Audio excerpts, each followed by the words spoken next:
Well, hello there, and this is Auntie, and I am doing my review on Married at First Sight. I see, you know what? I cannot go to bed without giving my Mapes fans a review of episode 11 and 12 of season 9. So, yes, this is not for everybody. This is for my Married at First Sight fans. If this is your first time being here, like, comment, and subscribe to the channel. And to all of my new subscribers, thank you all so much for joining the family. And to all of my nieces and nephews who have been here with me for the long haul, thank you all so much for your continued support. Now, I know that a lot of my other fans are right now looking at the family Chantel, and this is usually not what I do on a Monday night, but hell, I have had y'all waiting for so long. I need to go ahead and get this review done so that we can go on this Wednesday, or this Thursday rather, and talk about Decision Day. So you all, I'm going to, of course, take them couple by couple like I usually do. And we're going to discuss these crazy mofos on this show. Season 9, I thought, was one of the seasons that was going to be hopeful. But with these couples, I just don't see it. I don't see it for them. And I know that you all think that I'm thinking about the obvious couples, but really I'm not. I'm thinking about the couples that are not so obvious. So the first couple that I want to talk about is Keith and Iris. As we all have watched her, she is very immature. Not only is she emotionally immature, but she's immature in so many other ways. And it's unfortunate because of Keith's maturity level. Keith is really getting robbed, in my opinion. Now, this is my humble opinion, but I believe he's getting robbed of the experience that he should have had and could have had they matched him up with somebody who was his equal. You know, there's a saying in the Bible that talks about people being equally and unequally yoked. And they are absolutely, in my opinion, unequally yoked because she's just so damn immature. We watched them in the first episode, where they went dancing because the doctors have been trying to, or the clinicians, or the therapists, or the counselors have been trying to get this girl to open up her legs. Okay, let's just call it what it is. They've been trying to get her to open up, and she just will not open up. She is stubborn, and this is who she enjoys being. She enjoys being this virgin, and I don't understand what that's about, but okay. So they go to a dance studio where she's supposed to be doing like a sexual dance and all of that and getting her husband aroused. And she can't even get into it because of her immaturity. And he is enjoying seeing his wife, kind of let her hair down and all that kind of stuff. And it is just, it's not working. She just does not see it for a sex. And I guess I just don't understand what it is, because at first I thought it was fear. And now I just feel like it's power. It's more about power to me, and control, being in control of a situation. And really, you're not in control because at the end, you're going to lose. It's not, she wants, I don't understand this damn girl. I don't understand her at all. So anyway, they're dancing and everything. She claims that she's not sexually aroused by it, but her husband is. And of course, he likes it. They tell them to go back to their childhood homes and to share a secret about themselves with their partner. So they're laying in bed, right? And he decides, he's going to ask her to share a secret. Now, I'm sure that he shared one, we just didn't see it. So she shares a secret and says, I want to share the secret about my mother and the doctor. And so he's like, okay. So she says she was on a bus. She was a little girl. She was on a school bus. and she had some change in her pocket. I mean, some change, but she didn't have any pockets. So she says she puts the change in her mouth, right? And they go over a speed bump, and she swallows a quarter, and she has to go to the hospital. Now, Keith is dead. He's laying in the bed like, wow, what the hell? This is supposed to be a secret that they're supposed to be sharing. That's supposed to be something that is substantial, not something about a quarter. He is extremely disappointed with her answer. We saw Keith earlier when he went home and he had a conversation with his mom. And his mom was saying, he was talking about Iris and saying that she was a wonderful woman and all that. And her mom asked him point blank, are you happy with her? Like, are you happy in this relationship? And he said he doesn't know if he's happy in a relationship. And you know what? He doesn't, because he has a wife who's superficial. Everything she does is very superficial. I don't know if she's doing this because she's playing up to the cameras or what it is, but she just will not let her guard down. We see, them go back to his family home, and she's giggly and acting like a little kid. And it's unfortunate that she's acting this way, because this is the time that she can really be getting to know this man on a much deeper level and have him know her the same way. But she just will not let down her guard. I don't know if it had anything to do with the divorce between her parents or what it is. I don't know what her excuse is at this point.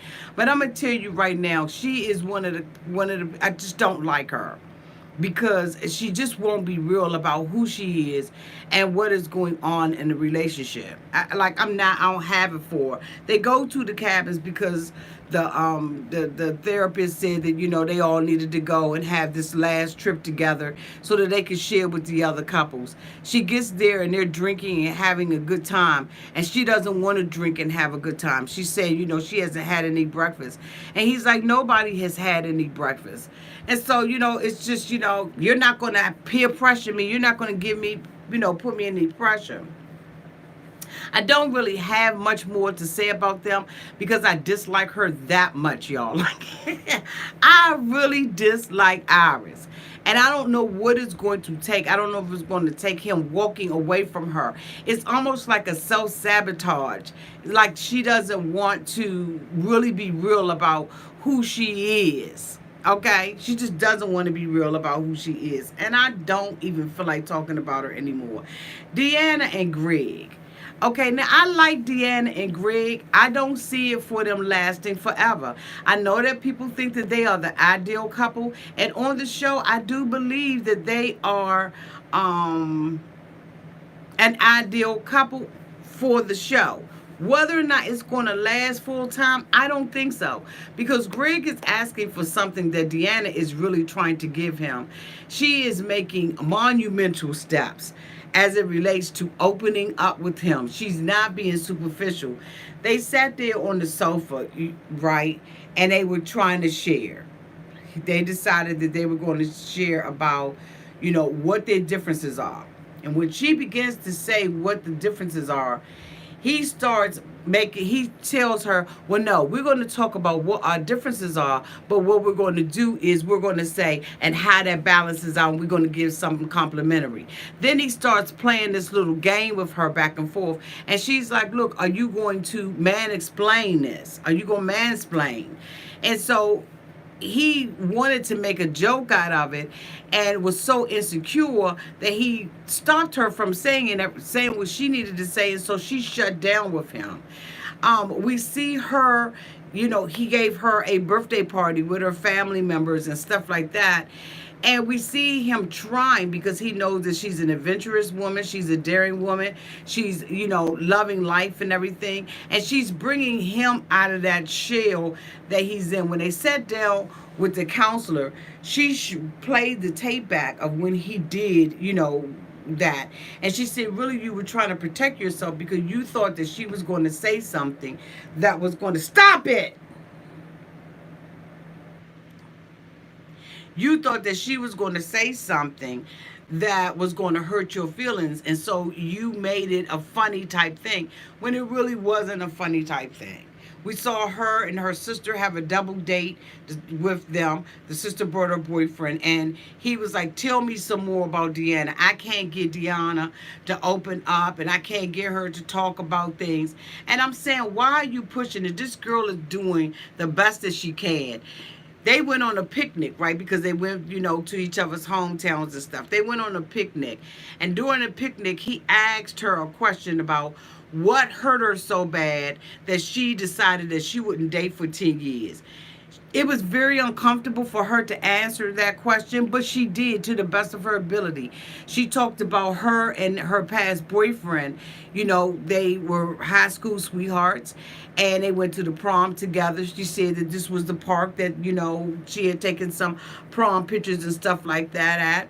And so she was opening up the door to talk to him about that. And when he asked her that question, she started to shut it down. But instead, she answered it and she just said, "You know what? Hey, we were high school sweethearts. We went away to college. There was a lot of things that were going on. We started arguing and fussing back and forth with each other. And then we broke up." And so that was her way of saying, "I am trying to let my guard down and I am trying to discuss this with you." And it's not enough. He gets with the sister, and the sister was like, "Look, just pump your brakes. Allow her to have an opportunity to talk to you about what she wants to talk to you about." She's making monumental steps, and she does like you. She told the girls at the cabin that she's at like with him. She really does. She really is starting to like him. And he's just pushing and pushing and pushing me because he is the type of person that needs affirmation and words of encouragement, and she doesn't. But she is at least trying to meet him at that point. And I think that him pushing it through the family, pushing it through the friends, having a conversation with his married friend about it is really going to cause that relationship to not go anywhere. Like, it's not going to cause the relationship to go anywhere. I like her because she is outside of the box. They all went to the NASCAR race thing together. She decided, hey, this ain't for me. I can't drive this car, and I'm going to get in the passenger side with the driver. And that's what she did. And I like her. I don't know whether or not I like him. I think that he's too good to be true.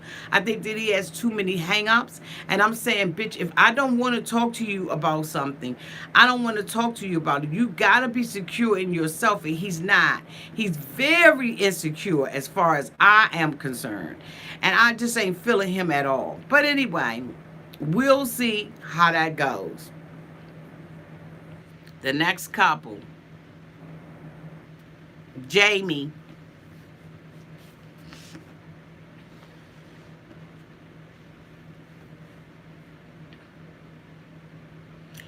These two are going to stay together. Because they are raw and natural. As far as I'm concerned, they are raw and natural, and they are being who they are. They are going through the bumps and the bruises. We think that they are an abusive couple and they are not going to make it. But y'all, I think that they are the ones who are being the most genuine with one another. She is out of the box crazy. Really, she is. And I'm just giving her just a high level on this. She's out of the box crazy, and so is he. They retaliate against each other. They're going through things that a normal couple, it's accelerated. I see them staying together. I don't know why, but I do. She gets to the NASCAR race. All of the couples went to NASCAR except for Iris and what you call him. And she starts talking over top of the man. She ruined it. He told her to shut up.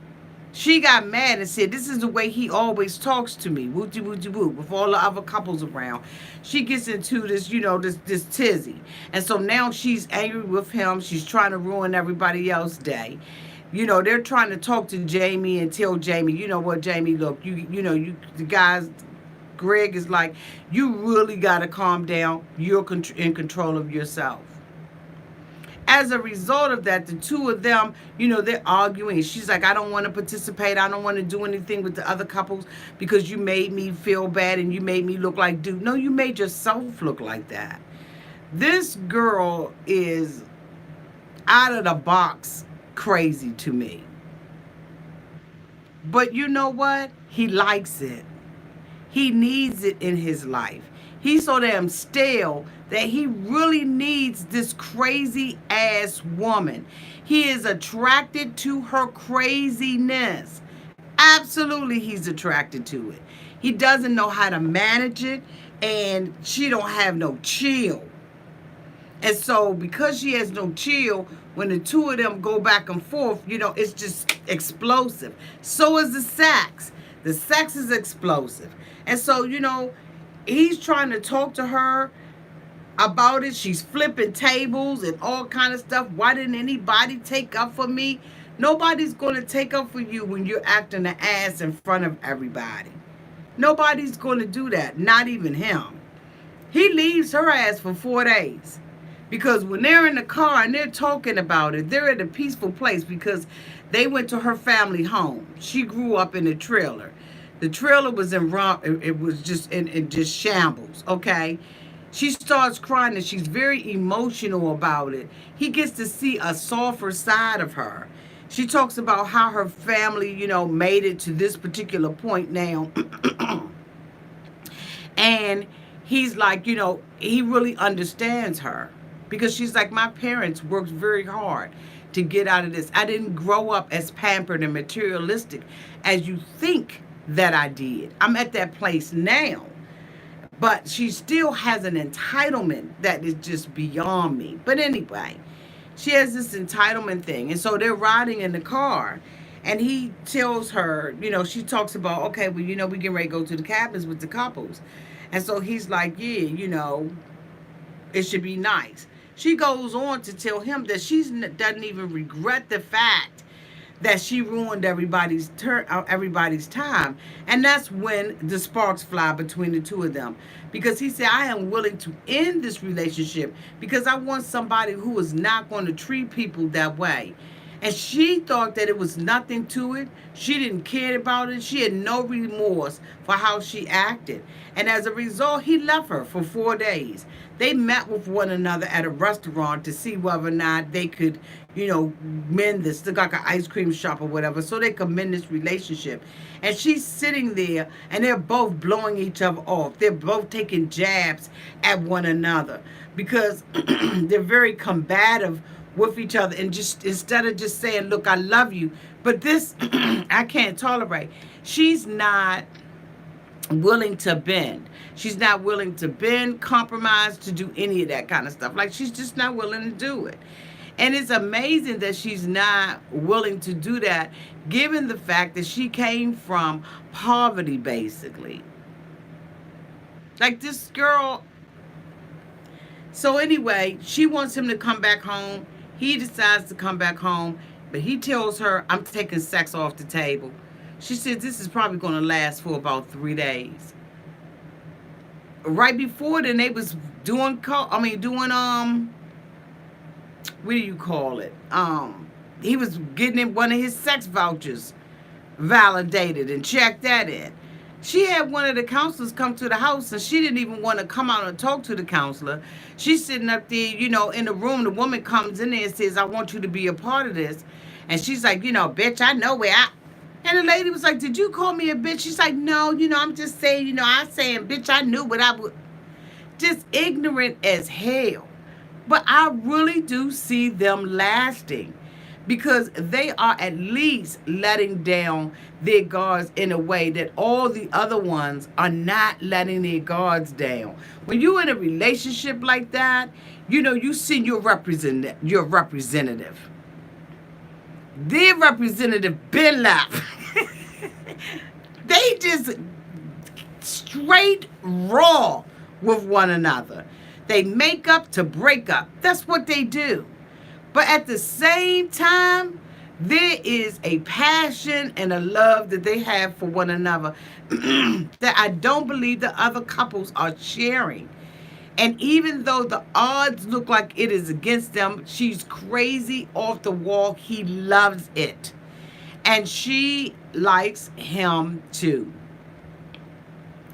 It's crazy because even when she was at the home, you know, like they're, I know y'all think y'all auntie crazy, but I see them stand together and I see their relationship lasting much longer than I see any of these other relationships last. I may be wrong, and I'm sure y'all will tell me. I may be wrong. But the last couple I want to talk about is Matt. And y'all, I'm just skimming over this because, I'm just reviewing it real quick because we'll dive in on Thursday. But y'all, let me tell you something. Matt is playing a mother game. Matt doesn't like this girl. He's not attracted to Amber at all. At all. He said, I ain't even boinging this girl anymore. I don't want no more booty from her because she crazy. And she knows it. She sits down at dinner with her friend, her brother, whoever the hell the guy was. And she pours her heart out about Matt. Matt is still staying out with his friends every day. He's still staying out past the damn 2 a.m. curfew she gave him, which you a grown-ass man. Why should I have to give you a curfew? You bring your ass in here at a decent time. I shouldn't have to give you a 2 o'clock curfew, and you're my husband. He is playing the game. He didn't like that, his image on television. He didn't like it. So he said, you know what? I'm going to do everything above board. I'm going to do exactly what they want me to do. But this girl's self-esteem is so low. She sits there and says, he's driving me crazy. I don't trust him. I don't believe him. I don't believe this is a viable relationship. But I'm crazy for him. No, you crazy, period. You crazy, period. The guy is saying, she said, I just want him to love me. I want to be worthy. He was like, that got to come from the inside. That ain't about this mofo. But for her, she just wants this man to love her, and she wants this so bad. She keeps saying how bad she wants it, and she doesn't want it. She sits there and, and goes to his hometown, and, he talks about his childhood, which you can see that there was something wrong with Matt in his childhood. Like Matt's childhood got messed up some kind of way. And he talks about how his family is so divided. As we remember, nobody from his family even came to the wedding. He talks about his relationship with his sister. And he was saying that he was a fat kid and his sister made fun of him and all of that kind of stuff. And she's like, did she call you Marshmallow? I was like, that was so immature of her. And he was like, hopefully our family will get back together. And she feels like, this is bringing them closer. That's some bullshit. That's some BS, boo. You ain't nothing you gonna ever be able to do that's gonna bring you back together.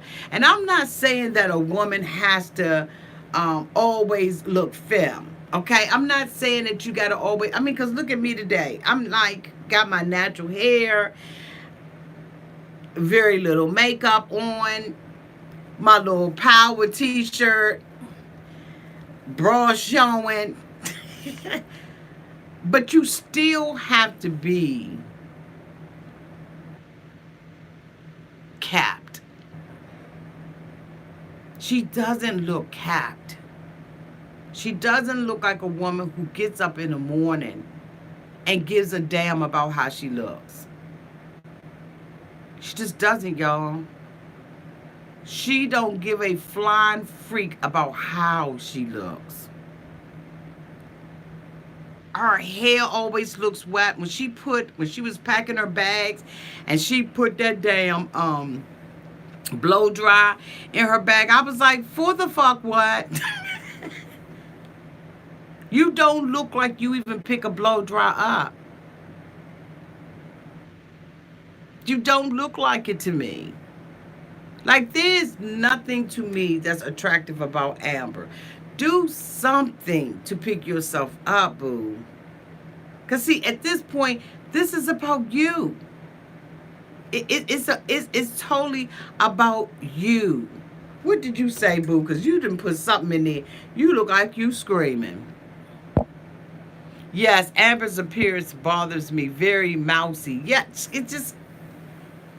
That's right, Miss Michelle. She said new words for her, Sephora and Ulta. Yes, Miss Michelle. And thank you, Randy. You said I was looking beautiful. Thank you. He is absolutely cheating.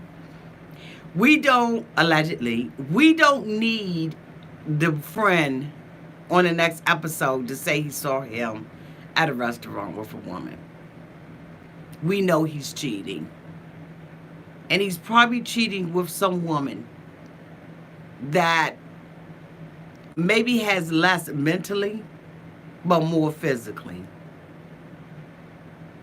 I don't know why this girl will not fix herself up or not do anything to make herself feel better about herself. She look like she get up in the bed, wake up in the morning, get a cup of coffee and some cottage cheese, bitch, goes to the gym, works out, let her hair be wet, rinse it in the shower, don't wash it, rinse it, put some clothes on, and just go the fuck on about her day. And that is a shame. And all she kept saying was, don't forget your toothbrush. Did you get your toothbrush? And she's a perpetual victim. Like, she's always a victim. Something's always happening to her. Someone did something for her. I want to feel worthy. I want to feel like I matter to him. Fuck that.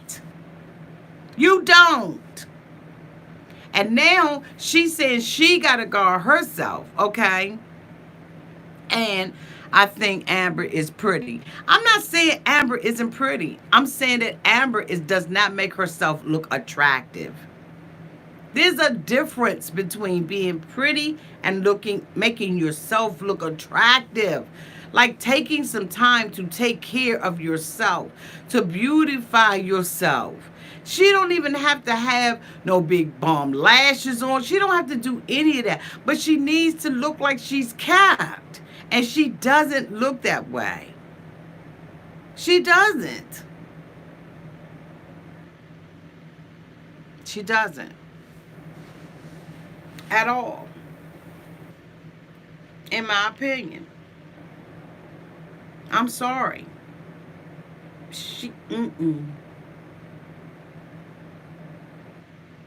And I'm glad that Matt took sex off the table.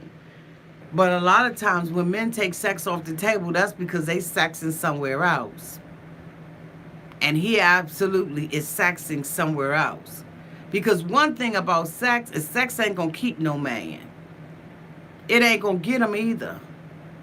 Hell, her ass had to go to the damn television show to get a man. And then she can't even get him because she's dealing with abandonment issues. She got mama drama. Like,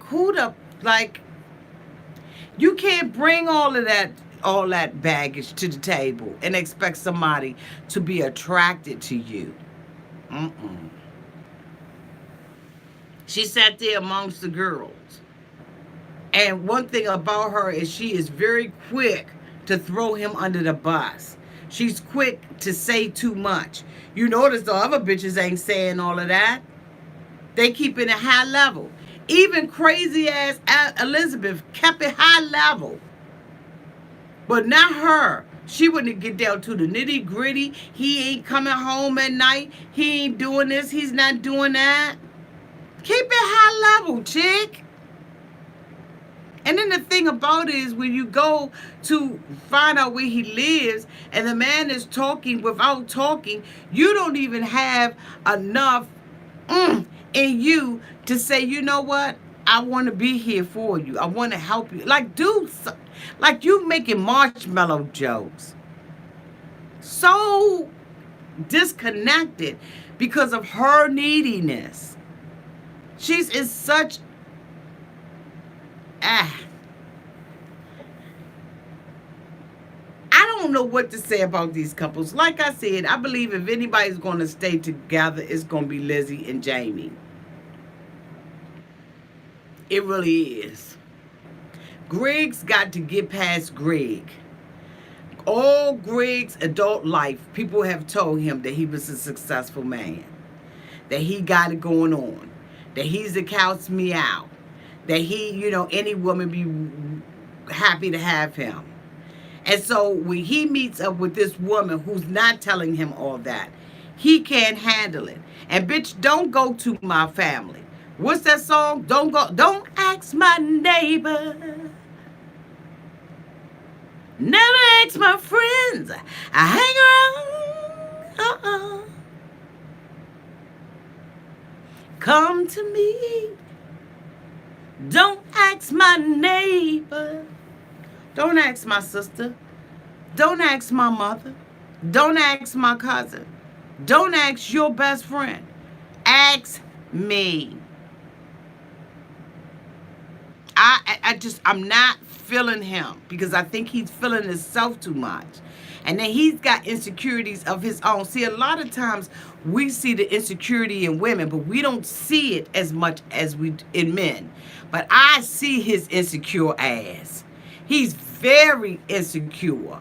And I'm going to tell you right now, I'll love you, I'll care about you, but I am not going to keep stroking your goddamn ego. I'm not going to do it. And if you cannot feel good about yourself without me sitting up there yesing you and rubbing your ego and telling you how wonderful you are and all of that, bitch, bye. Like, I can't mother you. I can't mother you, father you, sister you. I can't do any of that. I need to be your companion. And yes, you do have some men that you gotta, you gotta help him a little bit. But goddamn, he want to be dragged along with a bottle and a pacifier. Ain't nobody got time for that, Greg. I don't care how many houses you got, how successful your business is. Build your self-esteem up young. Come on, goddamn.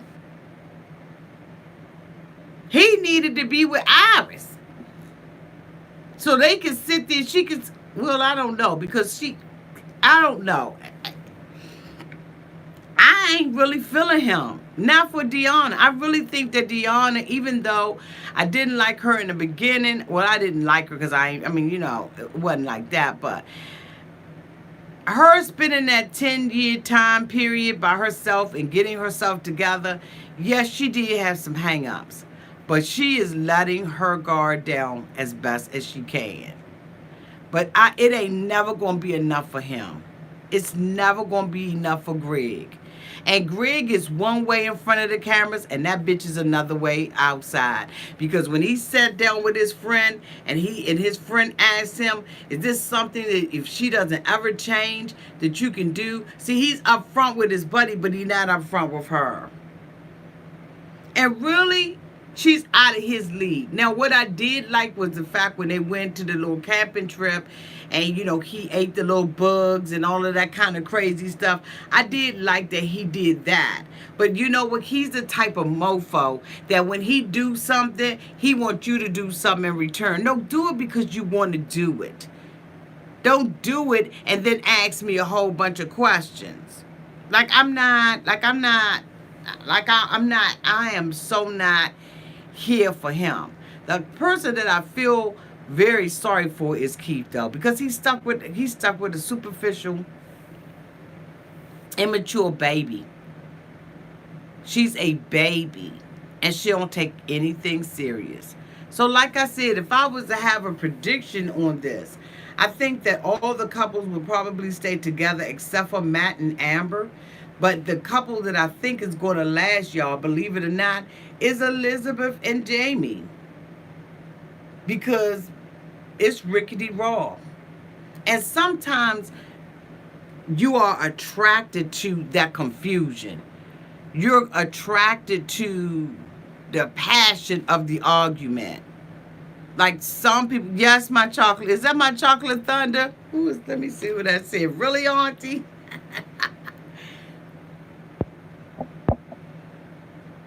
Yes, my chocolate thunder. You're right. PKNCRM. Absolutely. I really do believe that they are the ones who are going to stay together. Hmm. There's a lot of passion. It's chaotic to us, but not to them. And he is really genuinely attracted to her. Where I don't think that Keith is attracted to Iris. Matt definitely is not attracted to Amber. And Greg is attracted to Deanna as long as Deanna is attracted to him. He's very attracted to her. What you say, boo-boo? Because I got time to read. What you say, sweetie? Iris is a nut job. Absolutely, Kimberly Mayfield. I'm out here in the rain trying to catch a lie. Abby, don't you mess around and get the flu. Yes, Matt is a non-Marian type. You said Greg love him some Deanna. I don't know if he does. I don't see it. I think that he is going through this process.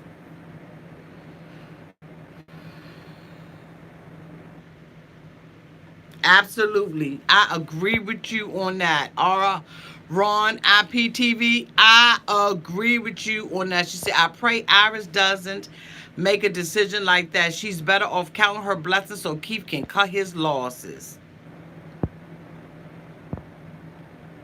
Keith isn't affectionate, and that would put me off from being intimate with him.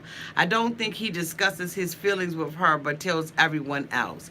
I don't know if we're seeing that. I think that when they do the editing, I think that a lot of it has to do with editing. And I have seen him try to be attracted. I have seen Keith try. But when you got somebody that's immature like that, and you always going to get a no, and they never going to take the intimacy to another level, it's very hard to be affectionate with somebody like Iris.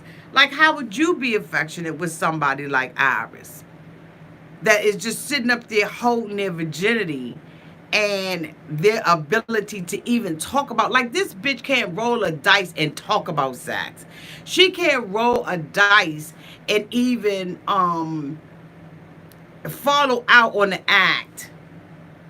Like, who could be affectionate with somebody like Iris? I think that that's unfair to really hold Keith to that, because she's not giving anything. This is a constant push-pull with the two of them. Constant push-pull. I mean, this girl is not giving 1 inch. She goes out and does salsa dancing, and she's not moved by it. She think it's funny. She giggling through the whole damn thing. She's so damn immature. Why would he let his guard down in that area? Why should he? I wouldn't. I wouldn't waste my time with her. I just wouldn't waste my time with her. She's a waste of damn time. She acts like a little kid. And she absolutely has put him in the friend zone.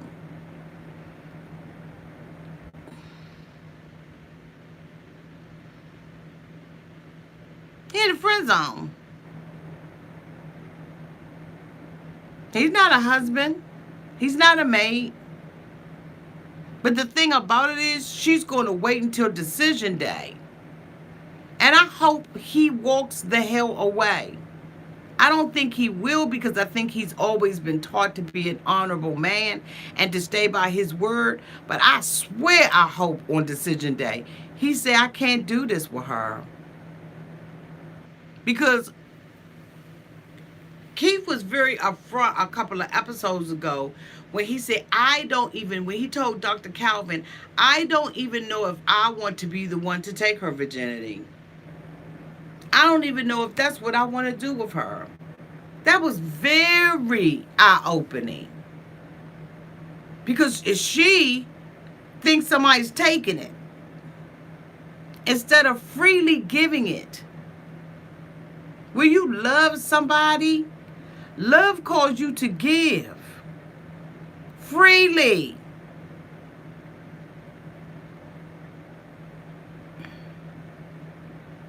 And she not giving it. Was she there for him when his grandmother passed? Yeah, that's what most women do. But, mm-mm. These couples are mismatched except for Jamie and Elizabeth. They two crazies meant to be together. She's the yin to his damn yang. She is the daggone fire that lights his firecracker. I'm telling y'all, y'all may think I'm wrong on it, but I'm telling y'all, I sure do think I'm right. And we're going to wait to see. Now, this Thursday, Married at First Sight comes on Wednesday. This Thursday, my daughter will be back. But guess what? I will have the opportunity to come out here and review this on Thursday. I apologize for being weeks behind. And I did not go into detail like I usually do in my reviews. But I wanted to give a high-level one because I haven't done it in so long. And I'm going to tell you, you know, when you get the opportunity to look at shows like this and you kind of assess people's behavior and then you look at your own life, you can, if you really sit there and you look at it beyond their actions or beyond what we think is normal, you will see that Elizabeth and Jamie, they gonna make it. And I know y'all probably like, Auntie is crazy as hell. But I'm telling you, they're going to end up making it. And I think it's going to shock a lot of people. If Deanna stays with Greg, y'all, I'll be shocked. Because outside of these counselors, see, that's the thing about it. They got counselors that they talking to. What happens when the cameras go away? And he's still begging her and pushing her and manhandling her.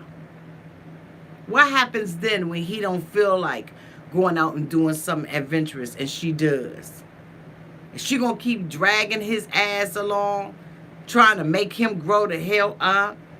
The hell happens then? And Matt said, fuck it. He just going to cheat while he on the show. And the thing about it with Amber, and then I'm going to wrap this up. The thing about it with Amber is sexually attracted to Matt, but there's nothing else there to hold them. There's nothing else there to hold Amber to Matt. She is looking at, just like a man looks at a woman who he thinks is a 10. Who got the body that he wants, the hair. She's beautiful. And that's how she's looking at Matt. She's sexually attracted to him. And now that he done took the sex out of the equation, now she's saying, I can see clearly now the sex is gone.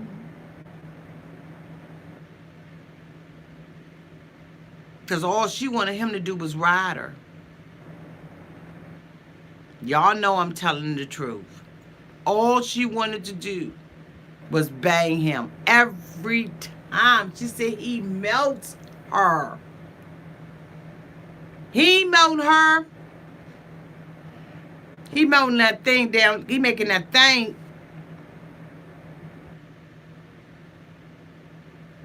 He ain't melting her.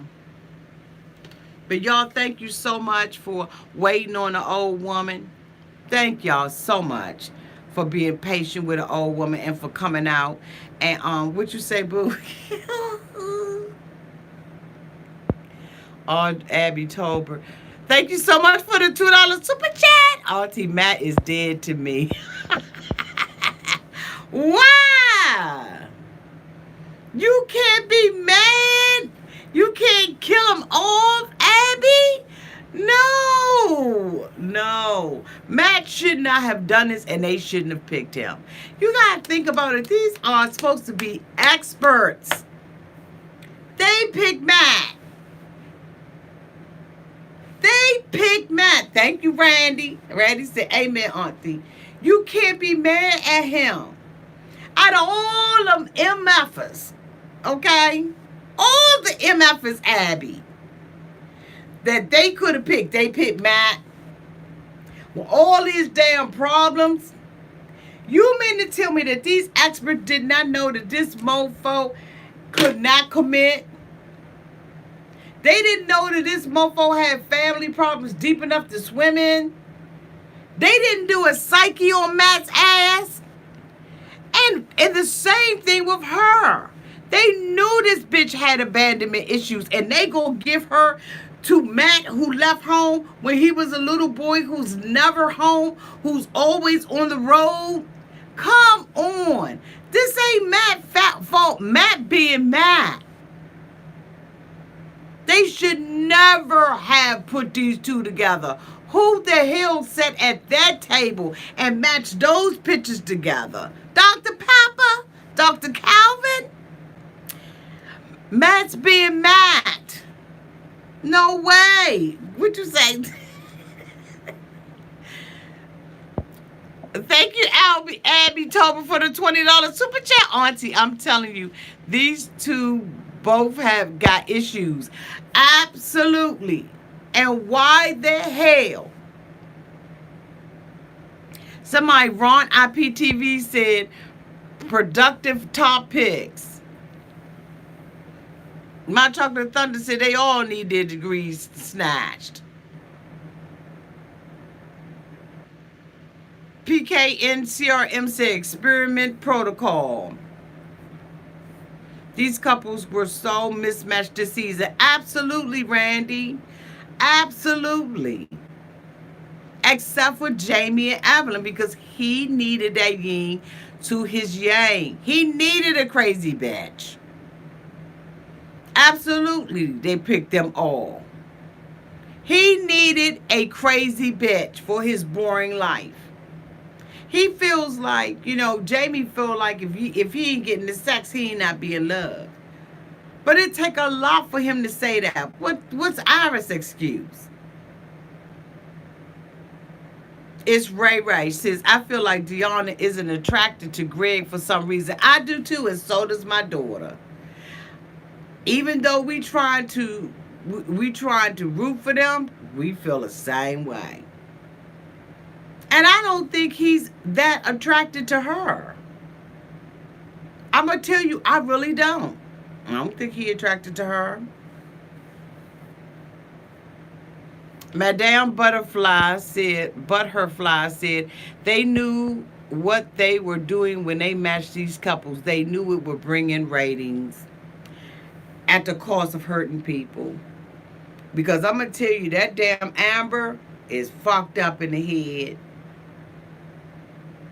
She is trying, but it's true with Greg. Absolutely, Josie. When you going to pitch naked and confused. Okay. Amber and Matt should have just divorced in last week's episode when they had the chance. Absolutely. But he's competitive by nature. And so he's competing. Matt is competing with himself. But this is a game that he's going to lose.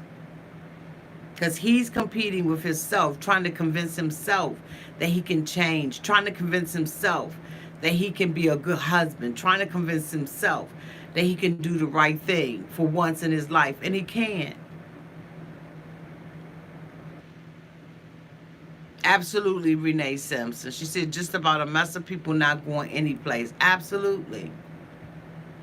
It's really it really is sad. When you look at it, it's sad.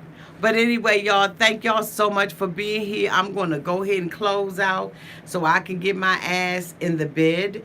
And I've got to take care of my grandpuppy. And make sure I get my ass up early enough to take her. I'm going to swish my hair around and try to do something with all this hair that I got packed down. But I love you all to pieces. Thank you all so much for all of your support. And like I said, and for being patient. Thank you to everybody who super chatted, and to my wonderful moderator, Josie and Mary, for making sure that the chat always stays safe. Until next time, y'all. Love y'all. Mwah.